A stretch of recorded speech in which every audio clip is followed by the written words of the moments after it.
पूर्ण परमात्मा पाप कर्म दंड को भी काट सकता है। अभी तक जिस भी संत व महापुरुष से मिले, उन्होंने यही बताया कि पाप कर्म फल भोगने से ही समाप्त होगा। वो प्रभु कौन है जो पाप कर्म को काट देता है, वो काल के बंधन से छुड़वा देता है। उसका क्या नाम है, पूजा की विधि क्या है? कृपया अवश्य सुनिए जगत गुरु तत्वदर्शी संत रामपाल जी महाराज के अमृत वचन। सत साहिब दर्शकों, कहते हैं मृत्यु को टाला नहीं जा सकता, इस पर जीत पाना असंभव है। अगर हम आपको कहें कि पूर्ण परमात्मा साधक की आयु बढ़ाकर उसे 100 वर्ष की आयु प्रदान करते हैं, तो शायद ही आप इस बात पर विश्वास करें। लेकिन ऐसा ही जीता जागता उदाहरण सामने आया है यमुनानगर हरियाणा की रहने वाली सोनिया जी का। इन्हें शास्त्र अनुकूल भक्ति साधना का तब पता चला जब इनका रिश्ता हुआ एक पूर्ण संत के शिष्य से, जिसने इन्हें दी जीवन बदल देने वाली किताब ज्ञान गंगा। इस पुस्तक को पढ़ने के बाद सोनिया जी ने पूर्ण संत रामपाल जी महाराज जी से नाम दीक्षा ले ली और उसके बाद ऐसा चमत्कार हुआ जिसे सुन आप हैरान हो जाएंगे, क्योंकि ये आम इंसान और विज्ञान के लिए कर पाना असंभव है। पर असंभव को भी जो संभव कर दे उसे ही तो परमात्मा कहते हैं। सुनिए ये अनोखी कहानी सोनिया जी की अपनी जुबानी। जी नमस्कार। नमस्कार सर। क्या नाम है जी आपका? सोनिया सैनी। सोनिया जी कहाँ से आए हैं आप? यमुनानगर से। संत रामपाल जी महाराज से नाम दीक्षा लेने से पहले आप क्या भक्ति साधनाएं करते थे?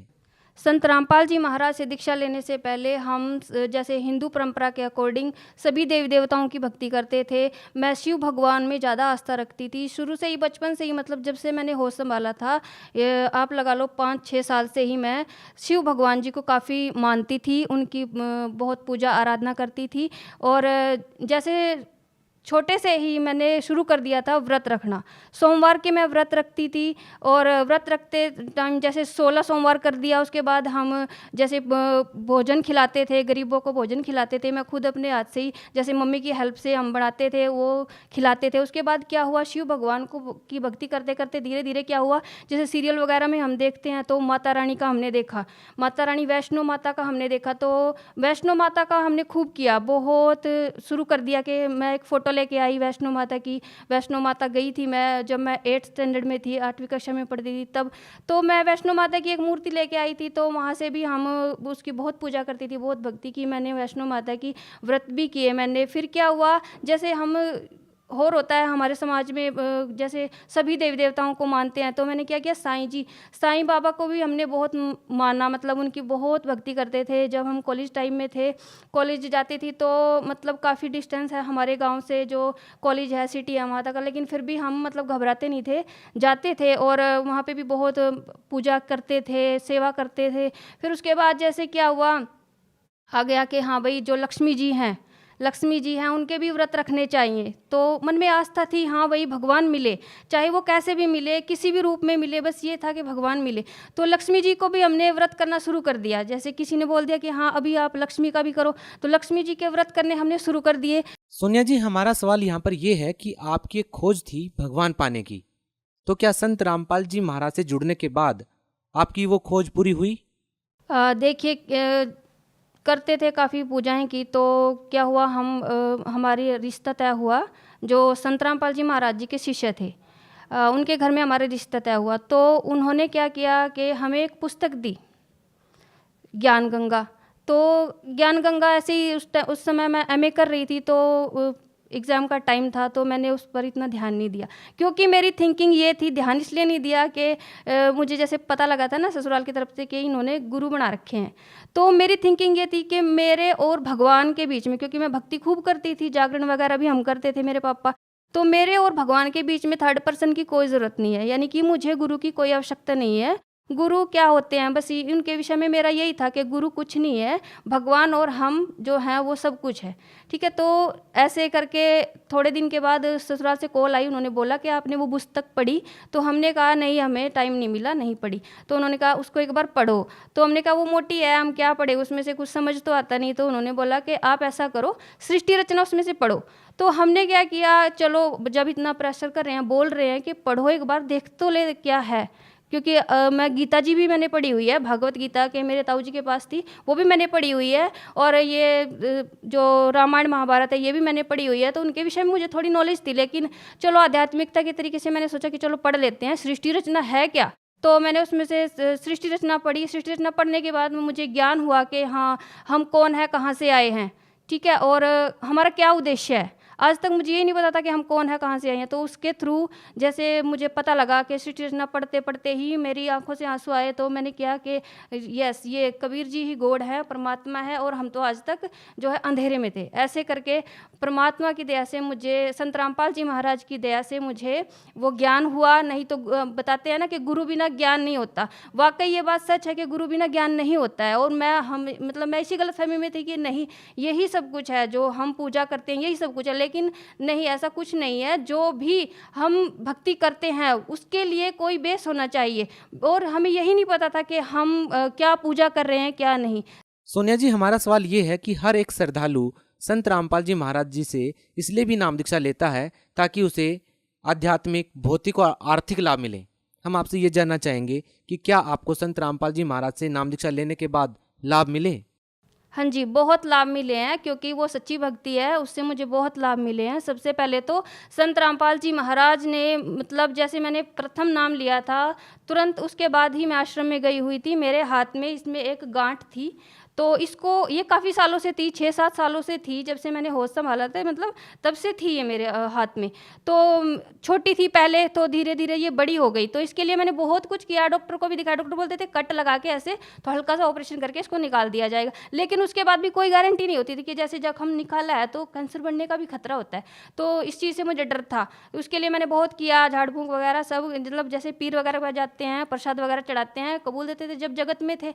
लेकिन क्या हुआ, जैसे ही संत रामपाल जी महाराज दीक्षा ली, 4 महीने ही मुझे हुए थे, मैं आश्रम में गई थी, तो अचानक ही परमात्मा ने मेरी ये रसोड़ी गायब कर दी। तो ये मेरे लिए बहुत बड़ा चमत्कार था, ठीक है, कि मेरी ये रसोड़ी जिसके लिए मुझे इतना वो करना पड़ा, ये परमात्मा ने ठीक कर दी। तो संत रामपाल जी महाराज की दया से मेरी जो गांठ है वो बिल्कुल गायब हो गई। उसके बाद संत रामपाल जी महाराज ने मुझे जीवन दान दिया। जैसे मतलब मुझे मेरा बेबी हुआ, उस टाइम वो सब कुछ ठीक हो गया, बेबी भी ठीक हो गया। लेकिन तीसरे दिन जाके क्या हुआ कि जो ब्लड है, ब्लड जो मेरा ब्लड था वो मांस के टुकड़े बन बन के, ऐसे मैं टॉयलेट गई तो ऐसे निकलने लगा, वो सारा ब्लड निकल गया। मेरा जो है 11.6 ग्राम मेरा ब्लड था, और अचानक ही मेरा ब्लड जो है 4 ग्राम रह गया। तो डॉक्टर भी हैरान थे। डॉक्टरों को लगा कि भाई ऐसा, मतलब ऐसी सिचुएशन तो होनी नहीं चाहिए थी। जब 3 दिन हो गए सब कुछ ठीक था, तो उसके बाद क्या हुआ, उन्होंने तुरंत मुझे आईसीयू में वो ले गए। अचानक ही फिर मेरी हार्ट बीट भी बढ़ने लगी, चेस्ट में इन्फेक्शन हो गया, तुरंत काफ़ी सारे रोग एकदम से हो गए। तो डॉक्टर घबरा गए, डॉक्टर को लगा कि पता नहीं क्या हो गया। आईसीयू में मुझे एडमिट किया, वेंटिलेटर लगाया। उसके बाद तुरंत मेरे ईसीजी किया, एक्सरे वगैरह किया कि क्या है क्या नहीं, कुछ समस्या समझ नहीं उनके आई, तो वो भी हैरान थे। उसके बाद क्या हुआ कि नाइट का समय था, 12 बजे हुए थे, 12 बजे के करीब क्या हुआ, अचानक ही मेरी हार्ट बीट बिल्कुल डाउन हो गई। तो जो नर्स है वो आई, वो घबराई, उन्होंने सभी डॉक्टर को बुलाया। जितने भी मतलब आर्मी के हॉस्पिटल डॉक्टर्स हैं वो इतनी जल्दी आते नहीं हैं, मतलब उनका भी एक ड्यूटी होती है, ड्यूटी टाइम होता है उनका भी। लेकिन क्या उन्होंने उनको कॉल किया, सभी आए, 10-12 टीम आई। वो हैरान हो गए कि इसको हुआ क्या, अचानक की हार्ट बीट डाउन कैसे हो गई है। उनको ये हुआ कि अब ये शायद बचेगा नहीं पेशेंट। लेकिन उन्होंने भी पूरा जोर लगाया, उन्होंने पूरा जो ट्रीटमेंट था वो सब किया। उसके बाद भी उनको लगा कि ये पेशेंट नहीं बचेगा। फिर क्या हुआ, परमात्मा, जो संत रामपाल जी महाराज थे वो साथ थे। मुझे सब कुछ दिखाई दे रहा था, मुझे ये था एक पैरालाइज की तरह हो जाते हैं ना, ऐसा मेरे हाथ पैर हिल नहीं रहे थे। लेकिन क्या है, सुनाई दे रहा था, सब कुछ दिखाई दे रहा था, हिल नहीं पा रहा। तो मालिक संत रामपाल जी महाराज जी ने जो हमें मंत्र जाप दिया है वो किया, उनकी कृपा से सब ठीक हुआ। मतलब मुझे जीवन दान मिला है। और ये बात डॉक्टर्स ने भी मानी है कि आप किसी की शरण में थे, इसीलिए आप जो है बचे, नहीं तो हमारे बस की ये बात नहीं थी कि आपको बचा पाए। तो ये लाभ मुझे मिला। तो उसके बाद क्या हुआ कि जैसे मुझे इंजेक्शन लगते थे, थाई में मुझे इंजेक्शन लगते थे और एंटीबायोटिक दी जाती थी, तो मुझे बड़ी रोना आता था इस चीज़ से कि मेरे साथ ऐसा क्यों हुआ। तो जबकि मैं संत रामपाल जी महाराज की शरण में हूँ, तो फिर भी मेरे साथ मतलब ऐसी सिचुएशन क्यों हुई। तो मालिक से ऐसा क्वेश्चन, संत रामपाल जी महाराज से मेरे मन में अंदर ही अंदर एक क्वेश्चन आता था कि ऐसा क्यों हो गया, जबकि मैं शरण में थी। फिर उसके बाद दोष आ गया मन में, तो क्या हुआ, उधर से हम तेलंगाना से यहाँ आ गए हरियाणा, तो यहाँ आके हमने नाम शुद्ध कराया। नाम शुद्ध कराने के जस्ट बाद 1 महीना बाद ही संत रामपाल जी महाराज मेरे सपने में आए। सपने में आप ये लगा लो कि जैसे होता है ना कि जागृत अवस्था भी है और सपना सा भी है, ऐसे आए। उन्होंने मुझे सब कुछ दिखाया, मेरा जैसे ही मेरी डेथ हो चुकी है ऐसे उन्होंने मुझे दिखाया संत रामपाल जी महाराज ने, और ऐसे उन्होंने बताया कि बेटा अब तुझे मतलब तेरे अंदर तो ये है कि ये किया, मतलब तुझे दुख क्यों हुआ, लेकिन तुम्हें नहीं पता था कि बेटा ये तुम्हारी मृत्यु थी। उन्होंने बिल्कुल क्लियर मुझे दिखाया कि ऐसे मैं मरी हुई हूँ, मरी ऐसे परमात्मा संत रामपाल जी महाराज आए, उन्होंने मुझे आशीर्वाद दिया, उनके आशीर्वाद से मुझे जीवन दान मिला। उन्होंने मुझे क्लियर सब कुछ दिखाया टोटली। और वो बच्चा भी जैसे कोई आई, एक माई जैसे सपने में ही आई एक लेडीज, उन्होंने बच्चे को मेरे साथ दिया और उन्होंने बोला कि देखो तुम बड़े की शरण में हो, तुम बड़े भगवान की शरण में हो, इसलिए तुम्हें जीवन दान मिल गया और तुम्हारी जगह मैं अब जा रही हूँ। वो बच्चे को दे के मुझे गई और मेरे को बोली कि इस बच्चे का ध्यान रखना। तो ऐसे मुझे संत रामपाल जी महाराज ने ये प्रूफ कराया कि हाँ बेटा तेरी मृत्यु थी और तुझे ऐसे बचाया गया। उसके बाद क्या हुआ कि जैसे मुझे थोड़ा समस्या हुई सर्वाइकल की, तो डॉक्टर्स के पास मैं गई, उन्होंने बोला कि आपको सर्वाइकल है, ऐसे पेन होता था मुझे। तो दवाई उन्होंने दी, दवाई से कोई आराम नहीं लगा क्योंकि दवाई मुझे पहले रिएक्शन करती थी। तो संत रामपाल जी महाराज से मैंने प्रार्थना की कि मालिक अगर संत रामपाल जी महाराज अगर आपके ही बच्चों को मतलब ऐसा होने लग जाए तो फिर आम जनता की तो क्या बात। तो संत रामपाल जी महाराज से जैसे ही प्रार्थना की तो नेक्स्ट डे ही वो मेरा सर्वाइकल बिल्कुल ठीक हो गया और मैं तकिया भी लेती हूँ, कोई दिक्कत नहीं। जबकि डॉक्टर ने बोला आप कभी तकिया मत लेना, लेकिन मैं लेती हूँ आराम से, कोई दिक्कत नहीं है। उसके बाद क्या हुआ कि मेरी हड्डी है, जो एडी की हड्डी है, वो बढ़ गई। उसके लिए भी मैंने काफ़ी दवाएं की, यमुनानगर हॉस्पिटल में भी की, कमांड हॉस्पिटल में भी की। वो क्या करते थे, पेन किलर दे देते थे, लेकिन उससे कोई आराम नहीं होता था। ठीक है, और वो चलता रहा, कई महीने चलता रहा। उसके बाद डॉक्टर बोले आपकी जो हड्डी है इसमें इंजेक्शन लगाना पड़ेगा। अब इंजेक्शन से मुझे मतलब ये था कि नहीं मैं नहीं लगवाऊंगी। तो फिर संत रामपाल जी महाराज के चरणों में अरदास लगाई कि संत रामपाल जी महाराज ऐसे ऐसे हो गया। तो परमात्मा संत रामपाल जी महाराज का उत्तर है कि बेटा कोई बात नहीं, भगवान दया करेंगे। तो परमात्मा संत रामपाल जी महाराज की दया से वो जो रोग था वो भी धीरे धीरे खत्म हो गया और आज पूर्ण रूप से स्वस्थ हूँ, आपके सामने हूँ, जिंदा हूँ। और इससे बड़ा लाभ क्या होगा कि मुझे परमात्मा ने जीवन दान दिया, एक मरे हुए इंसान को परमात्मा ने जीवित किया। जैसे कि वेदों में भी लिखा है ना कि वह परमात्मा वही परमात्मा है जो हमें 100 वर्ष की आयु बढ़ा देता है और जीवन दान देता है। और इसके अलावा मेरा बेटा है, वो उसको भी एक रोग हो गया था जिसको मसान का रोग बोलते हैं। वो मिनट मतलब सेकंड में सुसु करने लग गया था, वो छोटा ही था। उस समय भी हमने डॉक्टर को भी दिखाया था, वो ठीक नहीं हो पाया था, 3 दिन हो गए थे लगातार ऐसे करते करते। तो संत रामपाल जी महाराज से प्रार्थना की, जैसे ही प्रार्थना की वैसे ही वो रोग एकदम खत्म हो गया। ये देखकर मेरे जो कज़न आई हुई थी वो भी हैरान थे कि मैंने उनके सामने ही दवाएं को फेंका कि देखो अब मैं फेंक रही हूँ दवाएं और अब देखना मेरे संत रामपाल जी महाराज इसको कैसे ठीक करते हैं। और वैसा ही हुआ, मेरे संत रामपाल जी महाराज जी ने उस रोग को भी बिल्कुल ठीक कर दिया। तो मेरे जो पापा हैं वो ड्रिंक करते थे, तो उसकी वजह से हम काफ़ी परेशान रहते थे, घर में लड़ाई झगड़े होते रहते थे। मम्मी के साथ भी मारपीट हो जाती थी उनकी। और हम जैसे एजुकेटेड हैं तो हमें भी थोड़ा लगता था कि हम इतने एजुकेटेड हैं और हमारे जो पापा हैं वो ड्रिंक कर रहे हैं तो समाज में क्या संदेश जाएगा। हम अपने पापा को समझाते भी थे लेकिन वो नहीं, मतलब उनको लगता नहीं था कि हाँ भाई छोड़ पाऊंगा मैं ये ड्रिंक। तो क्या हुआ, एक दिन पापा ने खूब झगड़ा किया, मम्मी को भी मार दिया। तो हम डिसाइड कर लिया कि अब बहुत हो गया, तो अब हम चलेंगे। तो हमने क्या किया, मेरे पापा दुर्गा जी को मानते थे, तो हमने क्या किया, गीता उठाई और संत रामपाल जी महाराज की बुक उठाई और गीता उनके पास गए, उनको समझाया। तब मेरे पापा जी को समझ आया। उसके बाद उन्होंने धीरे धीरे ज्ञान सुनना शुरू कर दिया, सत्संग देखना शुरू कर दिया। तो उन्होंने नाम दीक्षा ले ली और आज वो ठीक हैं, कोई ड्रिंक नहीं करते हैं। ऐसे ही मेरे ससुर जी थे, वो भी ड्रिंक करते थे। धीरे धीरे वो भी हमको देख कर उन्होंने भी ड्रिंक करना छोड़ दिया। और आज मतलब जो फैमिली है उसमें ऐसा माहौल है, जैसे बोलते हैं ना परमात्मा के संत रामपाल जी महाराज बताते हैं कि सतलोक जैसा माहौल है। आप क्या कारण मानते हैं कि आपने अन्य संतों से नाम दीक्षा लेकर के इतनी सारी भक्ति की फिर भी आपको कोई लाभ नहीं मिला? क्या कारण मानते हैं? ये कारण ये है कि वो जो साधनाएं थी वो शास्त्र के विरुद्ध थी, यानी कि वो हमारा मनमाना आचरण था। जैसे किसी ने बोल दिया कि आप क्या शिव के व्रत रख लो, आप विष्णु के व्रत रख लो, आप ये कथा कराओ, वो कराओ आप, तो वो हमारा मनमाना आचरण था, उससे लाभ तो होना ही नहीं था क्योंकि वो शास्त्र के विरुद्ध साधना थी। सोनिया जी, आपने एक बहुत बड़ा प्रश्न ये खड़ा कर दिया है कि जो साधनाएं आप पहले कर रहे थे वो शास्त्र के विरुद्ध थी। ये आप कैसे बोल सकते हैं और आपके पास क्या प्रमाण है? ये ऐसे बोल सकते हैं क्योंकि जो हमारी गीता जी है, गीता जी में स्पष्ट लिखा हुआ है कि 16 के 23 श्लोक में कि जो शास्त्र विधि को त्याग कर मनमान आचरण करते हैं उनकी ना तो गति होती है ना उनको कोई सुख प्राप्त होता है। ठीक है, इसलिए जब गीता जी में ही हमारे लिखा हुआ है तो और वेदों में भी लिखा हुआ है कि ये जो मनमाना आचरण है, इस मनमाने आचरण से कोई भी लाभ व्यक्ति को नहीं मिलता है। ठीक है, जब हम संत रामपाल जी महाराज की शरण में आए, उन्होंने हमें बताया, ये सब ज्ञान कराया, तब हमें पता लगा कि हाँ, शास्त्र के अनुसार साधना क्या होती है, तत्वदर्शी संत कौन होते हैं, और उन्हीं से दीक्षा लेने से हमें पूर्ण लाभ और पूर्ण मोक्ष की प्राप्ति होगी।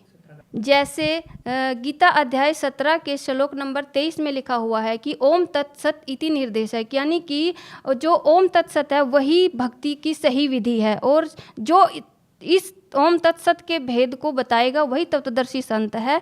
और तत्वदर्शी संत की और भी पहचान, जैसे 15 के श्लोक 1 से 4 में लिखा हुआ है, जो उल्टे लटके हुए संसार रूपी वृक्ष को बता देगा वही तत्वदर्शी संत होगा। तो तत्वदर्शी संत वर्तमान में संत रामपाल जी महाराज हैं, उन्हीं से हमने नाम दीक्षा ली, तभी हमें लाभ हुआ और फायदे हुए, क्योंकि हम पवित्र शास्त्र गीता जी और वेदों के अनुसार हमने साधना की। आप भगत समाज को क्या संदेश देना चाहेंगे?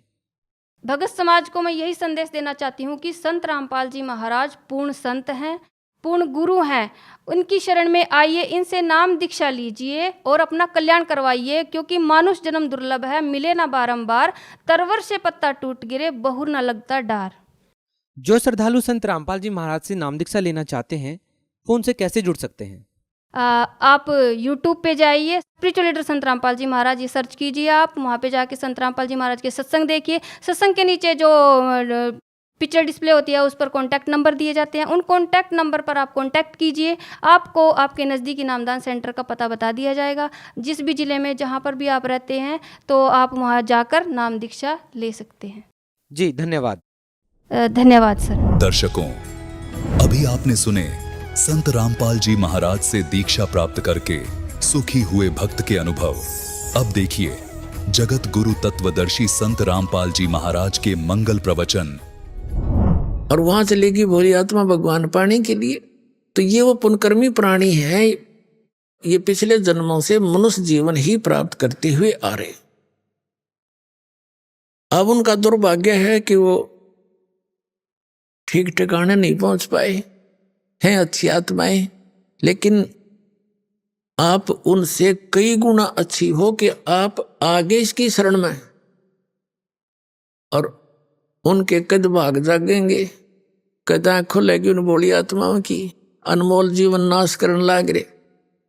अपने आत्माओं इंटरनेशनल चैनल पे कितने वर्ष हो गए इस दास ने आवाज लगाते हैं, तुम्हारा रास्ता गलत, तुम्हारे गुरुओं के ज्ञान गलत, ये अधिकारी नहीं, ये साधना ठीक नहीं बता रहे। बता फिर तो भांग घनी पी रखी है तुमने, सुनते नहीं मेरे वाली तरह नकलियां की सारी सच्ची मान रखी। तो पुण्यात्माओं, अब ऐसी स्थिति आई हुई है कि इस परमात्मा के ज्ञान को प्रत्येक प्राणी पढ़ेगा। परमात्मा ने रजा गजब की बख्श रखी है। टीवी के माध्यम से अमृतवाणी मालिक की अमर कथा सुनाई जा रही है, पुस्तकों के माध्यम से घर घर तक ज्ञान पहुंचाया जा रहा है उसके बच्चों तक। अब ये पढ़ेंगे, इस अमृतवाणी के पढ़ने मात्र से ऐसे बहुत से भक्तों के जो हमारे भक्त जाते हैं वो कहते हैं हमने ये पुस्तक ही पढ़ी थी ज्ञान गंगा, और हमने एक डिमांड रखी थी भगवान का आगे, हमारी बात सफल होगी, अब नाम लेने भी आवांगे हम। बताओ, इसके पढ़ने ते सुख होने लगे, क्योंकि ये अमर कथा है। अरे राधा स्वामी वालों के पास कख भी नहीं, जोत लानी न छुटवा दी, ना हिंदू धर्म में घर घर में जोत जला करती वह बंद करवा दी, क्योंकि ये काल के एजेंट है। न तो नाश कति भट्ठा बैठाना है आत्माओं का, परमात्माओं का, कि ये कति भक्तिहीन हो जाए, नास्तिक हो जाए, लास्ट में भगवान है ही नहीं। ये तो यूं चाव है, और परमात्मा ये चाहता है इनमें आस्था बनी रहे भगवान की। आप आए, बीच बीच में संत भेज दिए, आज तक भक्ति जीवित रखी उस दाता ने इस समय के लिए। अब राधा स्वामी वाले धन सतगुरु ये बाल्य किस्से का देख लो, ना कोई जोत लगानी, अन्न की वाणी का पता है अठबट माने। तो इन्होंने जो पुण्य कर्म बना करते थे थोड़े बहुत सब अध्याय के, इनकी राधा स्वामी धन सतगुरु वाले की वाणी पढ़ के देखो, कख भी नींद में न सतलोक का बेरा न सतनाम का इनको, तो वाणी है कोई। तो अमर वाणी जो परमात्मा प्राप्त संतों से और प्रमाणित सदग्रंथों से पढ़ने से जो लाभ होता है वो तुरंत असर करता है। उससे ज्ञान यज्ञ और कुछ पाप ऐसे होते हैं हमारे अंतःकरण में जो परमात्मा की महिमा सुनने से नष्ट हो जाते हैं। कुछ प्रकार के पाप होते हैं, तो वो कुछ पाप नरम होते ही, कम होते ही आत्मा में परमात्मा की चाह उत्पन्न होती है। जैसे रोगी व्यक्ति होता है, और रोगी व्यक्ति को जैसे ज्वर है, किसी को मलेरिया है, और उसको कोई खाना खिलाने के लिए कहता है कि एक रोटी खा ले, रोटी का ग्रास मुख में रखता है, थूक देता है, कड़वी लगती है। मनुखा दाख, संतरे, सेब, वो कहता कड़वे लगते।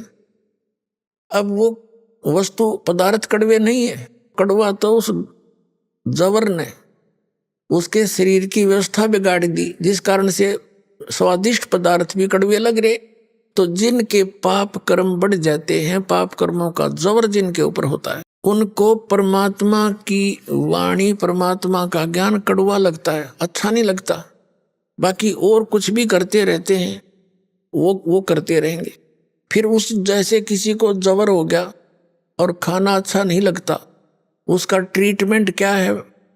जैसे मलेरिया है किसी को, तो मलेरिया ग्रस्त उस रोगी को वो कड़वा बेशक पदार्थ लग रहे हैं, लेकिन कड़वी टैबलेट ही खवानी पड़ेंगी उसने, और ना चाहते हुए भी खानी पड़ेंगी उसने, कुनीन खिलानी पड़ती है। और वो खाता है, चाहे कुशल से खा चाहे दुख से खा, और उसके खाने से ही फिर वो जवर कम होता है। जब जवर उतर जाता है तो वो स्वादिष्ट लगते हैं वो पदार्थ जो पहले कड़वे लगे थे। तो इस परमपिता परमात्मा की अमर वाणी जो पुस्तक घर घर भेजी जा रही है, तो एक बार तो सबको कड़वी लगती है। यूं कैसे लिख दिया? ब्रह्मा विष्णु महेश के माता पिता कहाँ से? उन्होंने पढ़ने पाछे पहले फोन करें भक्ता दो रहे, ये क्या लिख दिया तुमने? शुरू में ऐसे हुआ था। अब भाई ने पढ़ लो, प्रमाण दे रखे, प्रश्न नंबर लिख रखे आपके सदग्रंथों के, उनमें लिखा हुआ है। हमने तो सिर्फ उनसे सदग्रंथों से ही निकाल कर इसमें कॉपी कर रखी है और थोड़ा सा विश्लेषण किया है कि देखो इसमें तो ये न्यू लिखा, तुम्हें बताया गया ये अविनाशी है ब्रह्मा विष्णु महेश, इनके कोई माता पिता नहीं, और इसमें इनके माता पिता लिखे। तो अब वो पढ़ रहे हैं, चाहे ना चाहते हुए भी उनमें त्रुटि देखने के लिए भी कोई पढ़ता है तो भी उसके पुण्य बन जाते हैं, क्योंकि अमर वाणी है। अब उस कुनीन को चाहे फाका वैसे मार लो, चाहे किसे कहे तो खा लो, वो तो अपना काम करेगी। तो अब उनके पाप कर्म हटते जा रहे हैं और उनके अंदर परमात्मा की भूख बढ़ती जा रही है। अब थोड़ी सी दिखा दूंगा कुछ ही दिनों में, मालसा उठका होगा।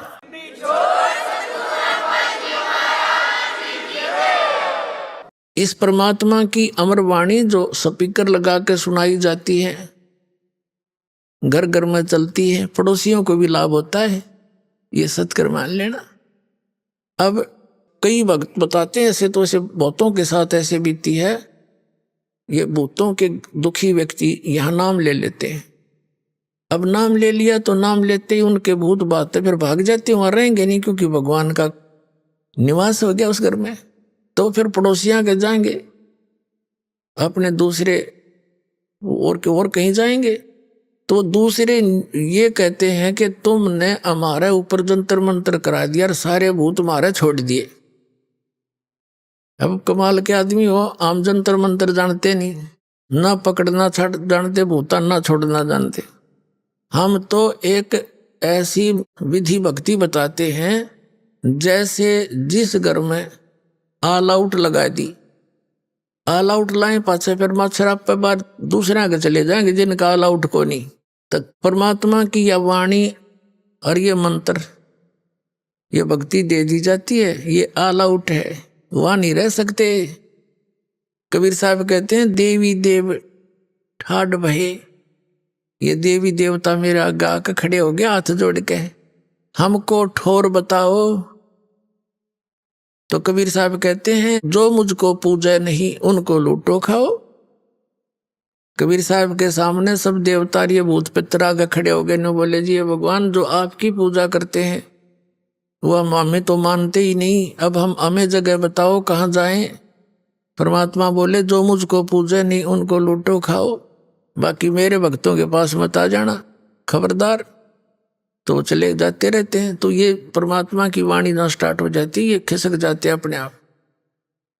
तो वो भगत बताओ इन्हों कह जी वो पड़ोसी दूसरे भाई चाचे ताऊ हमारे शरो हैं, तुमने हमारा जंतर मंतर करा दिया, तो उनको भी ये कहो भी आप भी ऑल आउट ले लो, आज जो मेरे हमारे साथ चलो, ये सारे भाग जाएंगे सबके। तो कहने का भाव ये पुण्यात्माओं जो प्रसंग है वहीं आते हैं। अब आप जी उन पुण्यात्माओं में से हो, साधों से ती मस्करी चोरों नाल खुशाल, ये मल अखाड़ा जीतेंगे भाई युगन युगन के माल। मालवान पहलवान। अब पहलवान जब उसकी आमना सामना होगा कुश्ती का तो वही हारे जीतेगा, वही विजयी होगा जिसने पहले एक्सरसाइज कर रखी हो। तो पुण्यात्मा तुम युगों युगों के माल हो, युगों युगों से भक्ति के लिए तड़फ रहे हो, चल रहे हो, फिर रह जाते हो किसी गलती से। तो अब वो समय मिल गया आपको अनेकों कष्ट उठा के, और जैसने चूक गए ये सत्कर मान लेना, फिर ना जाने कितने हजार युगों के बाद ये समय और ये भक्ति आपको मिलेगी। आपका सौभाग्य आपको ऐसे समय में जन्म, धन्य है आपके माता पिता जिनसे जन्म हुआ, और इसका पूर्ण लाभ उठाना।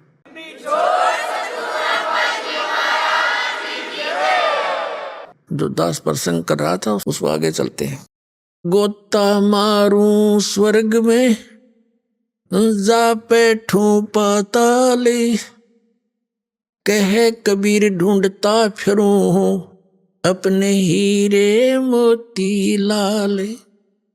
पहले तो परमात्मा स्वयं आए थे, आते रहे हैं और जगह जगह जाते हैं, एक दिन में हजारों जगह प्रकट हो जाते थे और अपनी प्यारी आत्माओं को कहीं भी खड़े होकर के जैसे मदारी तमाशा दिखाया करें, ऐसे खड़े होकर के अपने मुख कमल से वो सच्चिदानंद घन ब्रह्म की वाणी बोलने लग जाते अपनी वाणी। अब पर आत्मा को तो वो कसक है उस मालिक की, उस वाणी की, भगवान की, परमात्मा की वाणी सुनकर चिपक जाते, सैकड़ों की संख्या में इकट्ठे हो जाते, फिर कुछ नाम ले लेते, फिर बार बार जाते दाता, ऐसे आपको रह रह कर चार्ज कर रहे हैं। तो अब मालिक ने दूसरा तरीका अपनाया, आपको शिक्षित किया, अक्षर ज्ञान युक्त किया, और ये जो इंटरनेट वगैरह और ये जो चैनल बनाए परमात्मा ने, टीवी चैनल है, मोबाइल वगैरह बनाए, ये दाता ने दिया बुद्धि, ना जीव सतर की नहीं है तो कितनी बात बनावे। उस परमात्मा ने इसलिए दिया है कि ये ज्ञान अब अपने बच्चों तक इस तरीके से पहुंचाऊंगा, ये शिक्षित हो गए। जिन सदग्रंथों को ये सत्य मानते हैं चाहे किसी धर्म मजहब का में है, और उन्हीं में ये प्रमाणित कर दिया जाएगा कि हु इज गॉड, तो फिर ये आसानी तो पहचान लेंगे। अभी तक ये नकली संत मूर्ख बना देते थे कि झूठ बोलते हैं, ऐसा कहीं नहीं लिखा है हमारे सदग्रंथों में। तो इस जो बाधा थी अपने बीच में, भगवान के और अपने बीच में, वो इस अक्षर ज्ञान से निकल सके थी। नहीं तो इस अक्षर ज्ञान ने हमारे को बेईमान बना दिया, अभिमानी बना दिया। एक छोटी सी पोस्ट हो जाती है, कोई IAS IPS लग गया, मंत्री बन गया, मुख्यमंत्री बन गया, हैं, और इतना आकड़ हो जाए इसमें, इस जीव के अंदर, और यह काल का जाल है। तो पुण्यात्माओं, ये जिसमें अभिमान है उसके पास भगवान नहीं है, चाहे वो भगत है चाहे बिना भगत है, उसका कभी ना कभी ऐसी बिरान मट्टी होगी, सोच भी नहीं सकता। आप देखते हो ये मुख्यमंत्री हेलीकॉप्टर में जाओ था एक, और हेलीकॉप्टर में किस लिए जा रहा था, जाते मीटिंग अटेंड करूंगा और जलसे दूंगा और नो कर दूंगा, वो एक्सीडेंट में मर गया। अब क्या बनेगा? कबीर साहब कहते हैं, कबीर हरि के नाम बिना ये राजा रस्य भो, मट्टी लदे को मार के और घास ना डाल ले कोई। कितना बड़ा मुकदमा मोल ले लिया भी मतलब में। तो परमात्मा के इस ज्ञान से जीव ने अपनी स्थिति का पता लगता है कि मैं के सौदा है। अंडी पा क्या अंडा अभिमान करे, अदरंग मार जा है, बांगा मुंह हो जा, मुंह मग माखी बडर लकड़े, पड़ा पड़ा टट्टी जा माए सड़े, क्या का अभिमान इस जीव को? तो परमात्मा कहते हैं आधिन्य के पास है ये पूर्ण ब्रह्म दयाल, मान बड़ाई मारियो बेअदबी सरकाल। तो इस शिक्षा ने हमें बिगाड़ा है, ये टीवियों ने बिगाड़ दिया। परमात्मा ने किस उद्देश्य से दिए थे मानव को ये, और हमने प्रयोग कैसे शुरू कर रखे हैं, इनको देख लो। न्यूज चैनल या वैसे फिल्म वाले चलाते हैं, कोई बकवाद समाज में भर रहे हैं, ठोक रहे हैं। ये बालकों ने क्या पता तुम क्या खा रहे हो, विष खा रहे हैं। सारा दिन आप क्या सुनते हो, न्यूज सुनते हो, और क्या सुनते हो, कोरी बकवाद, सारी झूठ, 90% बकवाद करते और उस नाम सत्य मान लेते हैं। जैसे हमारे साथ ही क्या किया था इन सब ने मिलकर, मीडिया ने भी सहयोग दिया, इतनी बकवाद गढ़ दी हमारे बारे में, झूठी अफवाह फैला दी। आम जनता ने सोचा जो टेलीविजन में अखबारों में बात सकती वो सच्ची होती है, लेकिन अब वह स्थिति कति विपरीत होगी। तो इन्होंने क्या दे दिया समाज को, इनके पाप बढ़ा दिए। अब हम इसका सदुपयोग करेंगे। परमात्मा ने इसलिए दिया था, यो कुछ दिनों में देख लेना, ज्ञान हो जाएगा। जब पुण्यात्माओं को इन टेलीविजनों पर परमात्मा की चर्चा चलेगी तो यह ही चलेगी ना, दूसरी नहीं चलेगी, बंद करवा देंगे इनको लोग। हाँ,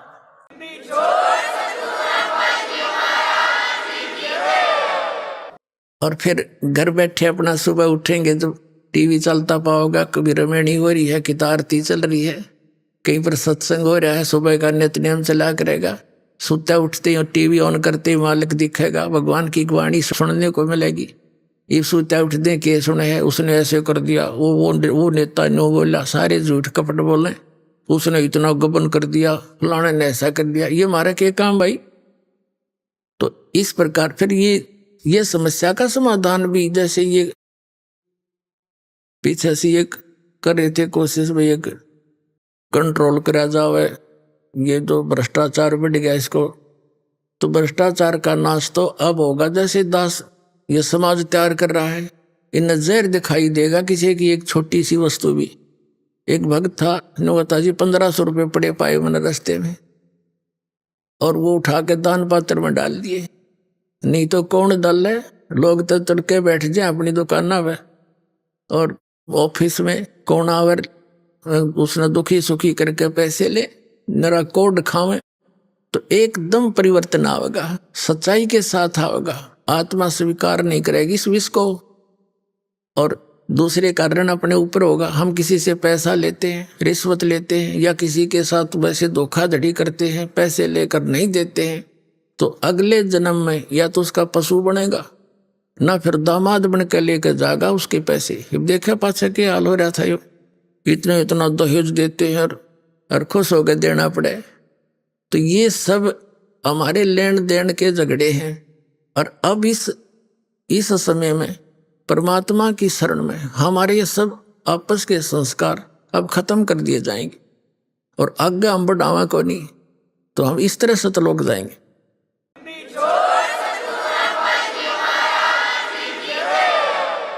अब जो प्रसंग चल रहा है, गोता मारूं स्वर्ग में जा बैठूं पाताले, कहे कबीर ढूंढता फिरूं अपने हीरे मोती लाल। अब परमात्मा के हीरे मोती लाल पहले तो स्वयं मालिक आते थे, परमात्मा आए थे, वो भी अपना ज्ञान नहीं देना आए थे। भगवान ऐसा है, उसकी विधि ये है, और वो वहां रहता है अपना ही डबल रोल करके, और वो वहां जाए बिना तुमने वो सुख मिल नहीं सकता। वहां जाकर तुम्हारा जरा और मरण नाश हो जाएगा। उसका तरीका यूं है, वो भगवान भी यही बताने आए थे। उस भगवान के द्वारा बताए गए उस सारे अध्यात्म ज्ञान को इस दास के ऊपर रजा हुई। ये सत्संग सुनाए, सदग्रंथों से वो प्रमाण निकाले और वो आप तक पहुंचा दिए। तो वो भगवान ही समझो, वह पुस्तक आपके पास है, उस मालिक का संदेश है। तो ये गोता मारूं स्वर्ग में जा बैठूं पाताल, कहे कबीर ढूंढता फिरूं अपने हीरे मोती लाल। तो ये पुस्तक जो है या उन हीरे और मोती लालों को ढूंढ ढूंढ कर ला रही है। यहाँ भक्त आते हैं, हम पूछते हैं भाई कैसे पता लगे आपको, यहाँ कैसे आए? तो बताते हैं जी ये पुस्तक पढ़ी ज्ञान गंगा। हो हम पूछते हैं भाई कैसा ज्ञान लगे? हो ज्ञान क्या बस कमाल है। देखो कैसे सिर घूम जाता है इंसान का, कभी देखा ना सुना ऐसा भगवान ना ऐसा ज्ञान। और आज तक हम उस परमात्मा की चाह में अड़ंगा इकट्ठा कर रहे थे, सारी बकवाद सुना करते थे, लोक वेद सुना करते थे, अंतःकरण खराब हो गया हमारा। तो ये वो भगवान ही है जो अपने बच्चों को ढूंढ कर लाते हैं।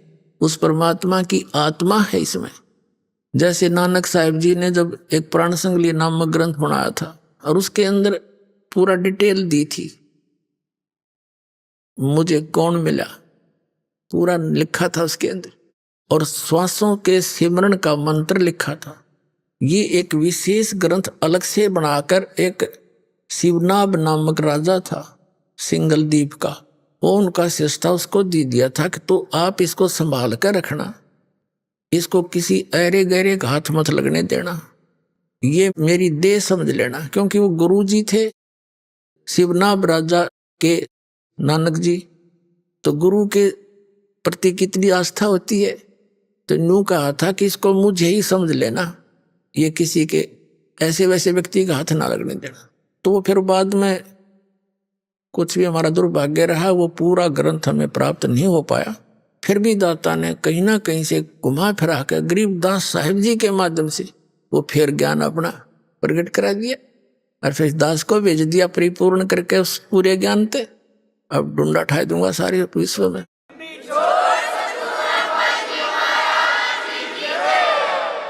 अपने आत्माओं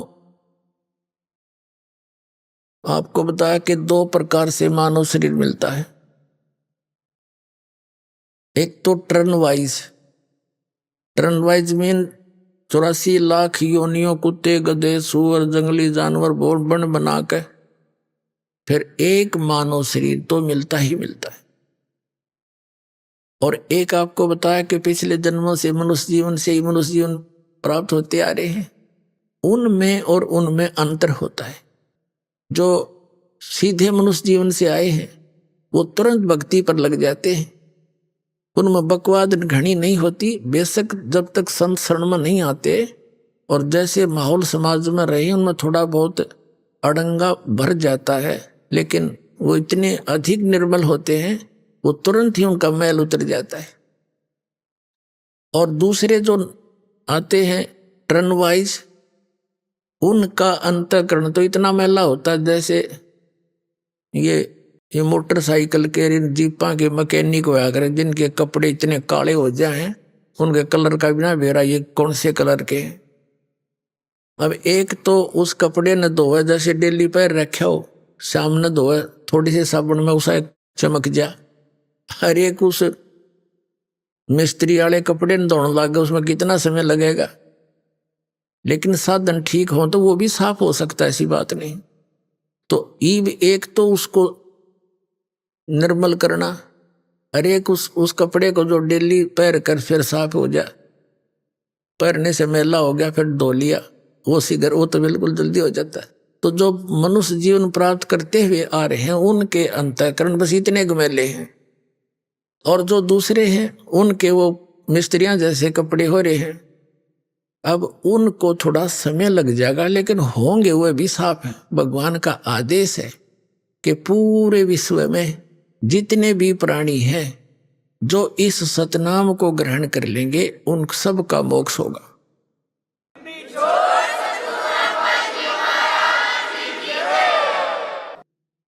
जैसे बच्चा ने नाम ले लिया, बहन बेटी भाइयों ने, ये कहीं भी जाते हैं, रिश्तेदारी में बैठते हैं, ये जाते ही परमात्मा की चर्चा चलाते हैं। अब वो कुछ देर रिश्तेदार भी शर्म का मारा 10-5 मिनट तक सुने हैं हमारी बातों को, फिर उसको सुहाती नहीं, वो और बात शुरू कर देता। कोई बात नहीं, इतनी तो दवाई गई उसके अंदर, इतना तो वो काम करेगी, फिर दूसरी बार मिलेंगे, कभी वो अपने घर आओगा भगता के, तो भक्तों के पास तो 5 मिनट तक बतलाया करें इधर उधर की, और ठीक हो कैसे दर्शन दिए, और फिर शुरू कर दे इंजेक्शन लाने, परमात्मा की वाणी सुनाना शुरू करते हैं, ज्ञान शुरू करते। तो धीरे धीरे वो जो ऐसे अंतःकरण वाले हैं वह भी साफ होने लग जाएंगे, और फिर एक दिन उनके अंदर भी वह प्रेरणा चाह बनेगी भगवान की। कहीं पर मोबाइल से चल रहे हैं परमात्मा की महिमा, शब्द, आरती, तो इन चींटियों पर, पशुओं पर, पक्षियों पर, आम व्यक्तियों पर भी इस मालिक की वाणी का प्रभाव धीरे धीरे पड़ रहा है। जैसे एक सर्प डस जाता है, पहले आध्यात्मिक तरीके से इलाज होया करते थे, तो गारडू क्या करते थे, सपेले एक मंत्र सिद्ध कर लेते थे, वेदों का मंत्र, और उस मंत्र के आधार से वो सर्प डसे हुए व्यक्ति जो अचेत पड़ा है उसके ऊपर वो मंत्र बुदबुदा कर, मंत्र बोल बोल कर उसका विष उतार देते थे। अब ना तो वो व्यक्ति सुन रहा है यू मंत्र बोल लेके है, क्योंकि वो तो अचेत पड़ा हुआ है, उस बॉडी का जो विष था उस मंत्र ने उतार दिया, जबकि उस बॉडी वाला, शरीर वाला वो जीव था वो सुन भी नहीं रहा था यू बोल लेके है। तो इसी प्रकार हमारे जो अंतःकरण के अंदर इन पाप कर्मों का विष चढ़ा हुआ है, आत्मा अचेत है, नहीं सुनना चाहती, और ये परमात्मा की वाणी चलती रहेगी किसी ना किसी कारण से, कहीं ना कहीं से बस में बैठे वहां लगा दिए, तो ये ऐसे असर करेंगी जैसे गारडू का मंत्र करता है। तो उनके भी एक दिन वो आत्मा का विष उतर जाएगा, उसको भी तड़फ बनेगी। तो इन काल ने तो सबके अंतःकरण खराब करा दिए। अब दयाल अपने बच्चों को फिर संभाल रहा है, सभी उसके बच्चे हैं, पूरा विश्व के प्राणी है, जो भी दुखी है सुखी उस मालिक का बच्चा है। और जो दुखी है 99% से भी ज्यादा व्यक्ति, वैसे तो 100% दुखी है, लेकिन 99% तो कति दुखी है। 1% ये झूठे सुख में, ये थोड़े से पैसे वाले कार कोठी है, ये हमने दिखे सुखी है, किससे का सुख नहीं। जैसे किसी का बालक दुखी हो जा, माँ बाप को भी नींद आनी बंद हो जाती है, तो वो परमात्मा योगों से दुखी है आपके लिए। कबीर साहब कहते हैं, मैं रोवत हूँ सृष्टि को, ये सृष्टि रोवे मोहे, गरीबदास इस वियोग को समझ न सकता कोई। परमात्मा कहते हैं, गरीबदास साहिब जी बता रहे हैं कि कबीर साहब ये कह रहे हैं कि मैं तो इन्हें रो रहा हूं कि मैं भगवान हूं, तुम गलत स्थान पर रह रहे हो, ये काल का लोक है, और तुम जिन संतों और पंथों में जाकर के जो साधनाएं कर रहे हो ये काल की पूजा है, इससे मोक्ष नहीं हो सकता। मैं रोवत हूं सृष्टि को और सृष्टि रोवे मोहे, ये मुझे खोज रही है कि हे सुखदाई भगवान, हे परमात्मा, हमने ऐसा सुख देना, हमें ऐसा सुख देना, मेरे बच्चों की, मेरे परिवार की खैर रखना। कसाई के बाड़े में बंध रहे और बकरे अपने बच्चों की कुशल मनावे, कब तक? अब दयाल के बाड़े में आ जाओ और फिर देखो काल निकट आके दिखाइयो।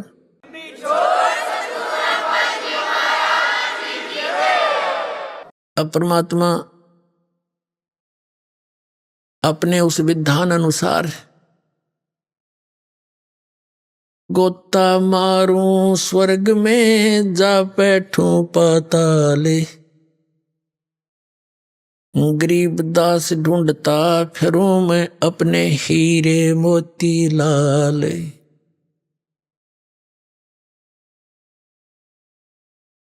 अब उस आधार से आपको थोड़ी सी कथा सुनाते हैं। एक धर्मदास नाम के बांधवगढ़ के रहने वाले एक सेठ थे, बहुत बड़े वैश्य कुल में जन्म था। एक रूपदास नाम के एक संत से उनने उपदेश ले रखा था। श्री राम, श्री कृष्ण, श्री विष्णु, श्री शंकर भगवान के कट्टर पुजारी थे। एकादशी का व्रत रखते थे। 65 साल की उम्र हो गई थी। वैष्णु साधु जैसा वेशभूषा बनाकर एक तिलक लगा के माथे पे, एक कंठी माला गले में डाल के, एक उसकी तुलसी के लकड़ी की, यानी पूर्व जो भी वैष्णव परंपरा से दीक्षित जो व्यक्ति होते थे उनको ये ऐसी वेशभूषा बना देते थे वह संत जन।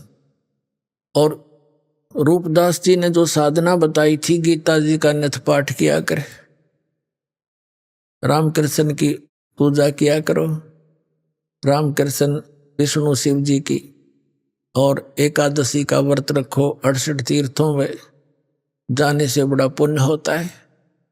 तो काल प्रेरणा से वो ज्ञान प्राप्त श्री धर्मदास जी 68 तीर्थ पर भ्रमण करते हुए, क्योंकि लास्ट समय आ रहा था उसके जीवन का, उसने सोचा 68 तीर्थ कर लूं। धन बतेरा लड़का था उसका, एक वो युवा हो रहा था, उसने काम संभाल लिया था।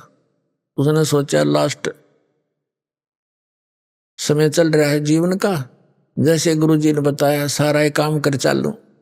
अब जिसका भगवान की चाह है वो तन मन धन से लग जाता है। अब पुण्यात्माओं,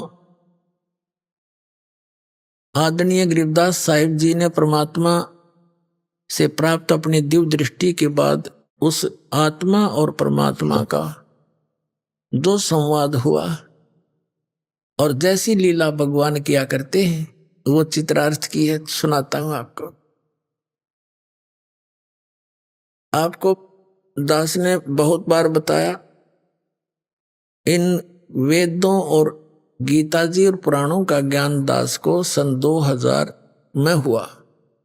उससे पहले सन 1988 से सन 2000 तक 12 वर्ष तक इस दास ने इस गरीबदास साहिब जी की वाणी के आधार से सत्संग किया। और इसके आधार से जो सत्संग किया वो भी हमारे जो पुराने भक्त उनको सबको मालूम है। वो कैसेट अभी तक उनके पास उपलब्ध है।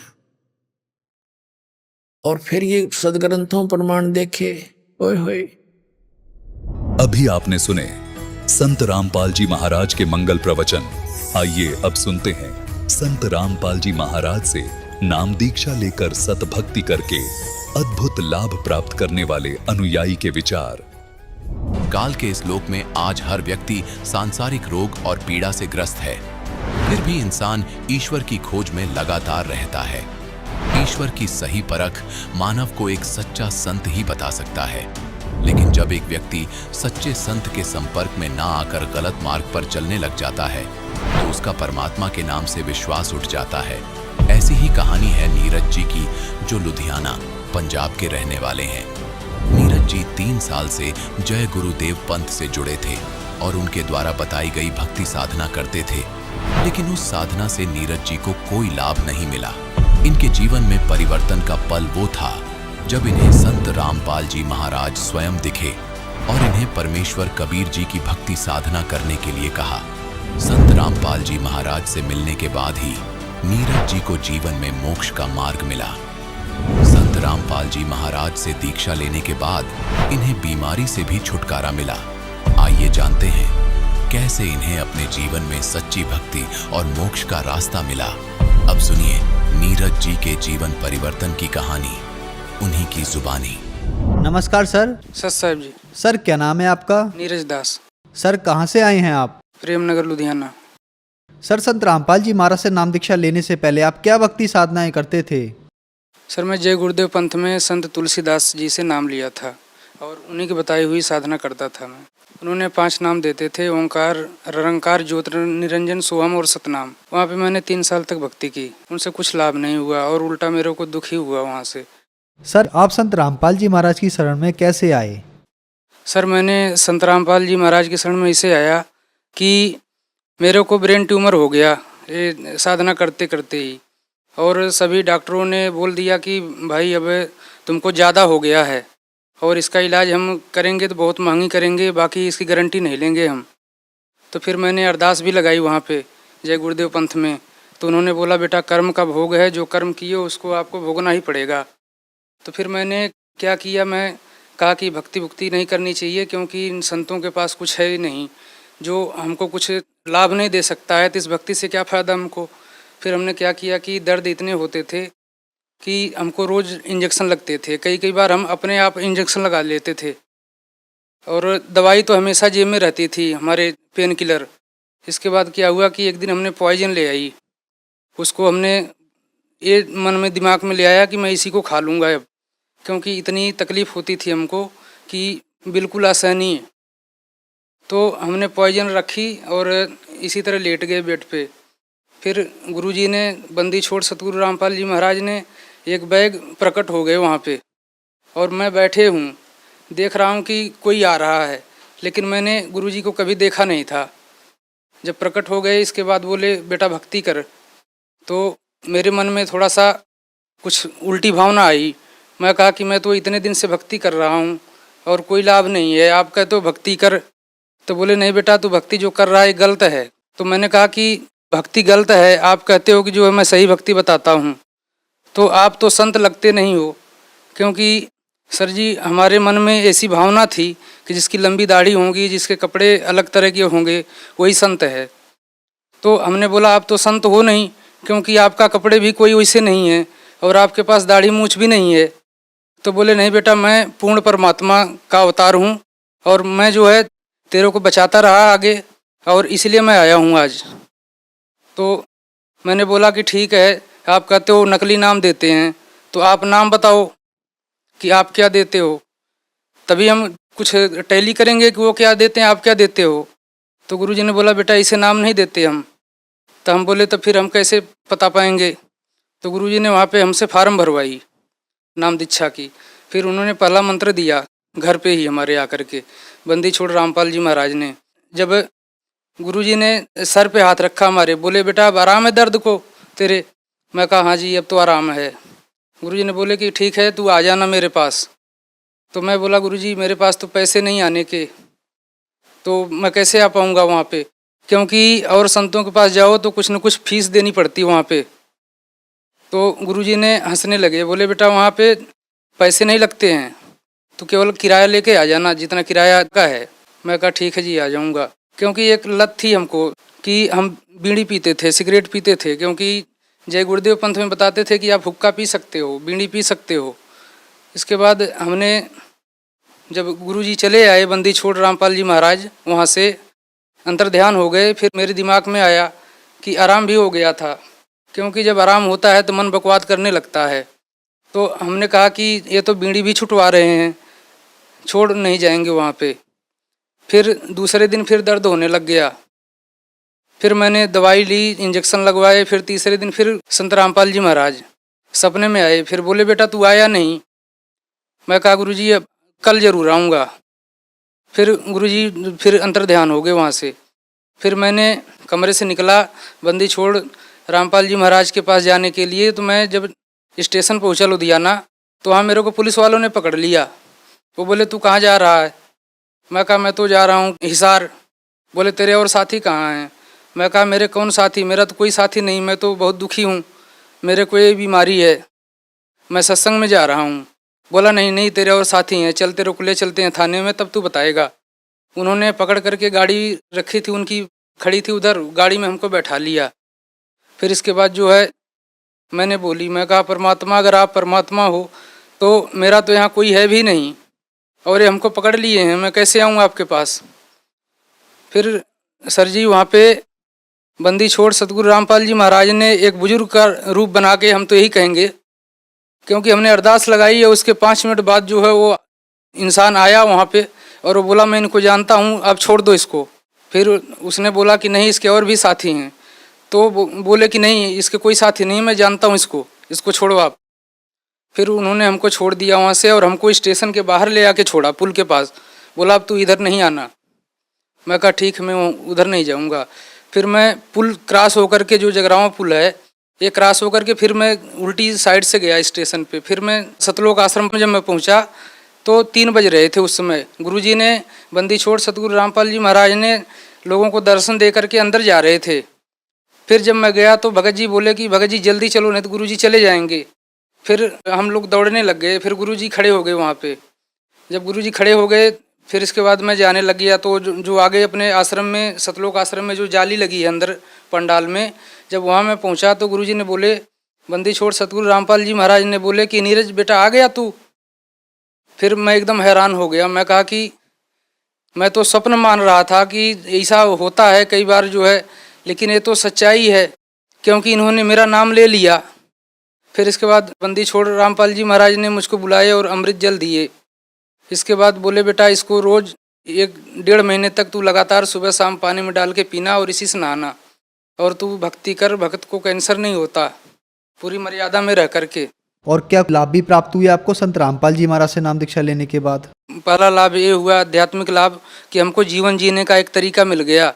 हमको पता लग गया कि मनुष्य शरीर किस लिए मिला हुआ है और इससे क्या करना चाहिए हमको, और कैसे समाज में रहना चाहिए। और हमको सबसे बड़ा लाभ तो ये मिला जो है कि अब हम जो है सतलोक जाएंगे, क्योंकि परमात्मा कहते हैं कि जो भक्ति में रह के, पूरे मर्यादा में रह के भक्ति करता है वो सतलोक जाता है जी। और ये लाभ हुआ कि हमारी गुड़िया जो 2 साल की थी, तो हम जब गांव से आए इसके बाद उसकी तबीयत खराब हो गई अचानक। हमको 2-3 दिन आए हुए हुआ था। फिर उसको खून की पेशाब होने लग गई। फिर लोगों ने बोला कि इसको जल्दी हॉस्पिटल ले जाओ, तो मैं ले गया हॉस्पिटल। तो हॉस्पिटल वाले ने बोला कि ये तो भाई बहुत जटिल बीमारी है और इसके लिए आप 10,000 तुरंत जमा करो। तो अपने पास पैसे नहीं था। फिर हमारी भक्तमती ने बोली कि जो है ऐसा करो कि आप बंदी छोड़ सतगुरु रामपाल जी महाराज के पास अरदास लगा लो। फिर मैंने अरदास लगाई वहाँ पे, तो गुरुजी ने बोला कि बेटा ठीक हो जाएगी। फिर मेरी गुड़िया 1 घंटे के बाद जो है एकदम बिल्कुल ठीक हो गई। 1 घंटे से पहले ही मेरी भक्तमती जो है उस गुड़िया को लेकर बैठी हुई थी कमरे में। उधर मैं अरदास लगाया, इधर कबीर साहब ने जो है प्रकट हो गए वहाँ पे और मेरी भक्तनी को जो है दर्शन दिए और बोले कि बेटा ये कबीर साहब की बच्ची है और इसको कुछ नहीं होगा। सर, संत रामपाल जी महाराज से नाम दीक्षा लेने के बाद आपको बहुत सारे लाभ प्राप्त हुए, तो जो श्रद्धालु आज आपको देख रहे हैं, आप उन्हें क्या संदेश देना चाहेंगे? सर, भगत समाज को हम यही संदेश देना चाहते हैं। सर, आज का समाज जो है वो ग्रेजुएट समाज है, सभी लोग पढ़े लिखे हैं, सब लोग अपने ग्रंथों को पढ़ सकते हैं। इसलिए परमात्मा बंदी छोड़ सतगुरु रामपाल जी महाराज जी हर ग्रंथ को खोल करके इन्होंने प्रोजेक्टर के माध्यम से दिखाया है कि भगत समाज इसको देखे और जो समझे कि हमारे ग्रंथों में क्या लिखा हुआ है। अगर भगत समाज उसको, जिसको परमात्मा पाने की लालसा है, इच्छा है मन में, वो अगर सत्संग देखेगा, अपने ग्रंथों से मिलान करेगा, तो उसको ऑटोमेटिकली पता लग जाएगा कि पूर्ण संत कौन है और नकली कौन है। इसलिए ये जो है मार्ग और ये समय, ऐसे समय परमात्मा ने जो चलाई है कि आज भगत समाज के लिए एक वरदान सा है। जो परमात्मा को पाना चाहते हैं उनके लिए हमारा यही संदेश है कि वो लोग अपने हठयोग को और जो अपने अकड़ दिखा रहे हैं कि हमारे संत ठीक हैं, हमारे संत ठीक हैं, वो उनको समझें और बंदी छोड़ सतगुरु रामपाल जी महाराज के सत्संगों को सुने। सर, संत रामपाल जी महाराज से नाम दीक्षा कैसे ले सकते हैं? सर, अलग अलग जिलों में अलग अलग नामदान केंद्र बनाए गए हैं और वहाँ पे नामदान चलता है।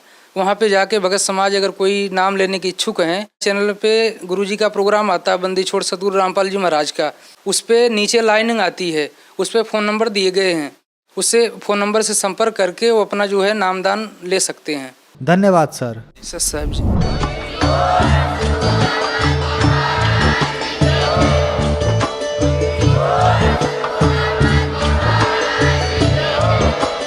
आप सुन रहे थे जगत गुरु तत्वदर्शी संत रामपाल जी महाराज जी के मंगल प्रवचन। अधिक जानकारी के लिए विजिट कीजिए हमारी वेबसाइट www.jagatgururampalji.org। संत रामपाल जी महाराज जी के शुभ आशीर्वाद से पूरे विश्व भर में 500 से भी ज्यादा नाम दीक्षा केंद्र हैं, जिन पर संत रामपाल जी महाराज जी द्वारा ऑनलाइन निःशुल्क नाम दीक्षा दी जा रही है। अपने नजदीकी नाम दीक्षा केंद्र का पता करने के लिए संपर्क करें 8222880541।